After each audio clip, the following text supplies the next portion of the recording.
Good day, sir. We are the Bravo Group, and today we will be reporting our topic titled A World of Regions, Asian Regionalism. I am Christian Kahulugan. I am Cyril Caballes. I am Robin Carbonilla. I am Aquilio Junior Bitonio. I am Ray Virgin Dominic M. Kagabkab. Good day, everyone. Today, I will be explaining what Asian regionalism is and how it was developed over time. Definition and nature of Asian regionalism. Asian regionalism is a product of economic interaction and not political planning. This means that the cooperation among Asian countries grew naturally from trade, investment, and business connection, not from political disagreements. So instead of leaders planning it first, it happened because countries in Asia started trading and depending on each other economically. New technology trends have further strengthened ties among Asia. For example, advancement in communication, transportation, and digital systems have made it easier for countries like Japan, China, South Korea, and the Philippines to do business, share information, and build partnerships. Technology has truly played a key role in connecting Asia's economy. The rise of PRC and India and the region's growing weight in the global economy. Both countries have become major economic powers, influencing trade, manufacturing, and innovation worldwide. Because of this, other Asian countries have also benefited through investment and shared economic growth. In 1997 to 1998, financial crisis dealt a severe setback to much of the region, highlighting Asia's shared interests and the common vulnerabilities and, and providing an impetus for regional cooperation. Because of this crisis, countries realized the need for regional cooperation, leading to stronger partnerships and safety nets to prevent future financial problems. The early stages of Asia's economic takeoff, regional integration, pro- proceed, proceeded. The early stages of Asia's economic take regional integration proceeded slowly and particularly in East Asian economies, as they were focused on exporting to developed countries' market rather than selling to each other. In the early stages of Asia's economic rise, regional integration was slow. Many countries, especially in East Asia, were focused on exporting goods to developed countries like the US and Europe, instead of trading with their Asian neighbors. This meant that intra-Asian trade was limited during that time. Nowadays, Asian economies are becoming closely intertwined, not just because the region's development strategy has changed. It remains predominantly non-discriminating and outward-oriented. This is because Asia's development strategy has evolved. It is now more open, outward-oriented, and non-discriminating, meaning it welcomes cooperation with both regional and global partners. Today, Asia is more interconnected and cooperative, both regionally and globally. Good day, everyone. I'm here to explain. My topic is all about globalization versus regionalism. So, what are those globalization about and regionalism? The definition of globalization is the process of international integration that happens through the exchange of ideas, products, and technologies, culture, and information among countries. And in simple terms, it means the world is becoming more connected and interdependent. People, goods, and ideas move more freely across borders. And the definition of regionalism is the process of dividing an area into smaller regions or forming strong regional identities or alliances. And in simple terms, it means focusing on the unique identity, culture, economy, or political interests of a specific region rather than the whole world. And globalization is a connects to the world as a big one community, and otherwise is and regionalism is strengthens smaller communities within that world. So these are both are important. Globalization is encourage cooperation in a global scale, while the regionalism preserves diversity and local identities. Good day everyone. Today I will explain the differences between globalization and regionalism in terms of their nature, market, and cultural and societal relations. As to nature, globalization promotes the integration of economics across state borders all around the world.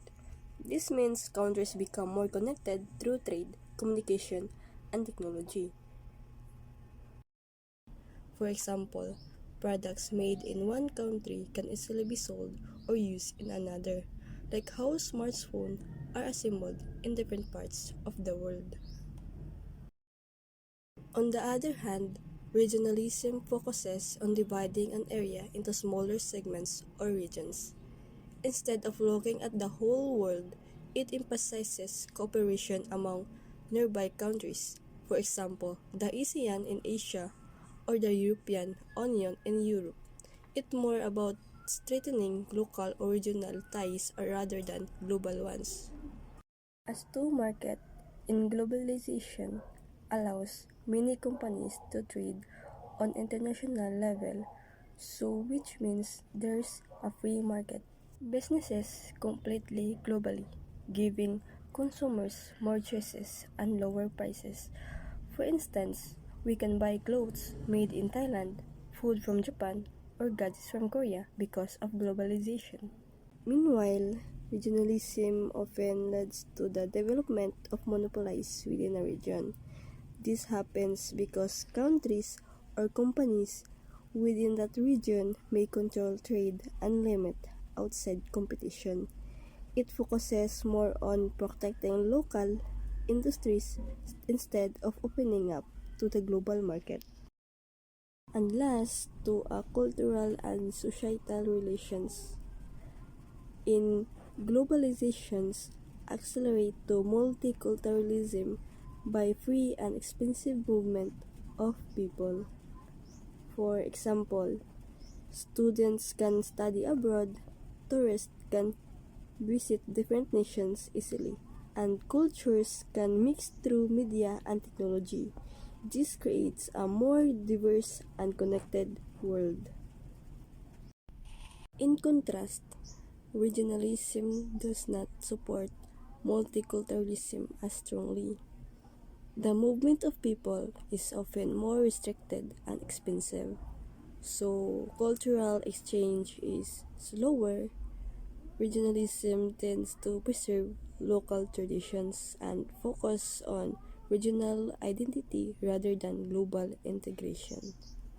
Both are important, but they serve different purpose. Globalization unites the world, while regionalism strengthens local or nearby partnership. Okay, here an example of aid and the technological advance in the context of globalization and regionalism. Aid, globalization, increased willingness. Countries are more inclined to help others during disaster or crisis. Example, after a typhoon in the Philippines, countries like Japan and the US provide financial aid, rescue teams, and relief goods. Connectivity. demonstrate global interconnectedness and manual support. Regionalism focus concentrates on its own geographical area. Limited involvement less likely to offer substantial aid to countries outside the region. Cooperation cooperation is typically limited to countries within the same religion group. Technological advance, globalization, progress, significant technological advancements due to international cooperation and knowledge sharing. Example, innovation in smartphone transportation and the internet are a result of global partnerships. An open exchange. Regionalism. Limitation. Restrict technological group because resources and innovation are often confined within a specific region. Slower development. Technological development is slower and less accessible compared to the global innovation. Factors leading to greater integration of the Asian region's regional integration, a process in which neighboring states enter into agreement in order to upgrade cooperation through common institutions and rules. Economic. Economic is a vital field that helps us understand how societies allocate resources and make decisions to meet their needs, and it plays a crucial role in shaping policies that affect in economy and their well-being of individuals and communities. For example, Asian Free Trade Area or AFTA. The Philippines benefit from reduced tariff when trading with Asian neighbors, making imports and export like electronics, bananas, and coconut products. 2. Political. Political is a broad and complex field that deals with the government, decision making, and power dynamics within a society.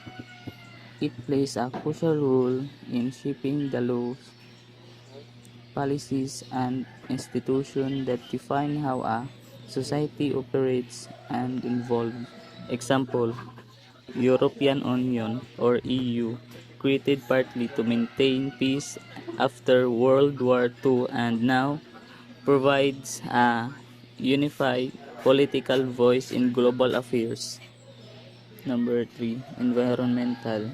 Environmental is the natural world that supports life, and understanding and protecting it is essential for the long-term survival and prosperity of humanity. For example, West Philippine Sea and South China Sea cooperation share efforts to manage fisheries and protect marine ecosystems. Good day everyone, I'm here to report on my topic about intra-regional trade and common goals. Intra-regional trade, this means trade that happens within the same region like among Asian countries, European countries, or African countries instead of depending too much on faraway markets. Neighboring countries buy and sell from each other. Example, the Philippines exporting bananas to Japan or Malaysia selling palm oil to Indonesia. Why it matters? It creates jobs and income because industries produce more. It lowers costs since goods travel shorter distance and often have reduced thereof. It retains cooperation among neighboring making and region more united. Common goals. When countries in region trade more, they often share the same goals such as economic growth, improve industries, markets, and investment, peace and stability. Strong trade link reduce chances of conflict. Sustainability. Work together for food security, energy, and environment. A stronger identity. Cultural and social unity within the same region. Global competitiveness. Acting as the one region make them stronger in the world trade.